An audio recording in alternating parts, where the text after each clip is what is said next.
بسم اللہ الرحمن الرحیم۔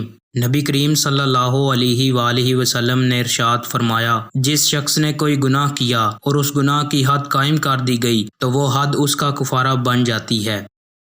نبی کریم صلی اللہ علیہ وآلہ وسلم نے ارشاد فرمایا، اس دین یا خلافت کے معاملے میں لوگ قریش کے تابع ہیں، ان لوگوں کے مسلمان قریشی مسلمانوں کے تابع ہیں، اور ان عام لوگوں کے کافر ان قریش کے کافروں کے تابع ہیں۔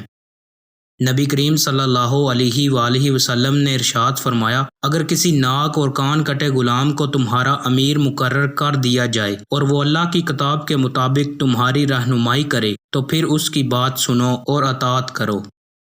دوستو، مزید اچھی ویڈیوز کے لیے چینل کو سبسکرائب لازمی کریں۔ بہت شکریہ۔